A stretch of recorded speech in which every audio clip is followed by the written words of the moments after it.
মোলৈ এটা কমন প্ৰশ্ন সদায় আহি থাকে যে বাইদেউ যৌন মিলন কৰাৰ সময়ত লিংগ কিমান দীঘল হ'লে আৰু আমি সেইটো লৈ চিন্তা কৰিব নালাগে, আমি আমাৰ পাৰ্টনাৰক সদায় সম্পূৰ্ণভাৱে তৃপ্তি দিব পাৰিম। শ্ৰৱণসকল, আজিৰ ভিডিঅ'টোত সেই কথাটো আমি বিস্তাৰিতভাৱে আলোচনা কৰিম আৰু কিমান দীঘল লিংগ হ'লে আপোনাৰ চিন্তা কৰিব নালাগে সেই কথাটো শিকাই দিম। তাৰ আগত এটা কথা কৈ দিওঁ, আপুনি যদি তেনেকুৱা কোনো ধৰণৰ সমস্যাত ভুগি আছে আৰু যিটো সমস্যাৰ সমাধান পাব বিচাৰে তেনেহ'লে আপুনি আমাৰ হোৱাটছআপত কণ্টেক্ট কৰি কথা পাতিব পাৰিব। কিন্তু এইটো এটা পেইড প্ৰক্ৰিয়া হ'ব, এইটোৰ কাৰণে ফিজ পে' কৰি কথা পাতিব লাগিব। এতিয়া আহোঁ মূল বিষয়বস্তুলৈ। মূল বিষয়টো হ'ল যে মিলন কৰাৰ সময়ত সম্পূৰ্ণ তৃপ্তি দিবৰ কাৰণে ৱাইফক কিমান দীঘল লিংগ দৰকাৰ।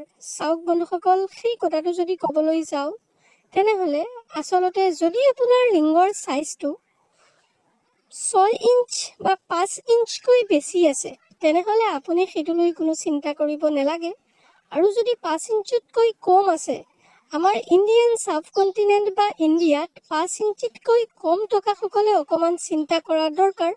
আৰু 5 ইঞ্চকৈ কম থাকিলে আপুনি ট্ৰিটমেণ্ট লৈ সেইটো ডাঙৰ কৰিব পাৰিব বা কিছুমান আমি এটা ট্ৰিটমেণ্ট প্ৰভাইড কৰোঁ, সেইটোৰ সহায়তো আপুনি লিংগৰ ছাইজটো ইনক্ৰিজ কৰিব পাৰিব।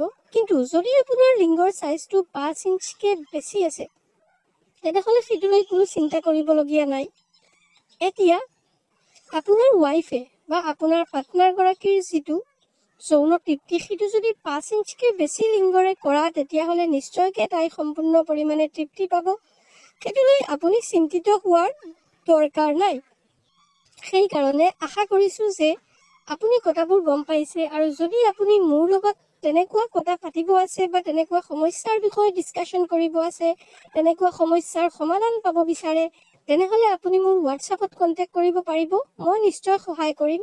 আৰু যদি ভিডিঅ'টো ভাল লাগিছে তেনেহ'লে আমাৰ ইউটিউব চেনেলটো ছাবস্ক্ৰাইব কৰক, ফেচবুকত চাইলে পেজটো ফ'ল' কৰক আৰু লগতে ভিডিঅ'টো এটা লাইক কৰক আৰু শ্বেয়াৰ কৰক। যদি আপোনাৰ কোনো কুৱেশ্যন থাকে তেতিয়াহ'লে কমেণ্টত কৰিব, আমি তাৰ বিষয়ে নিশ্চয় ভিডিঅ' বনাম। আশা কৰিছোঁ আপোনালোকে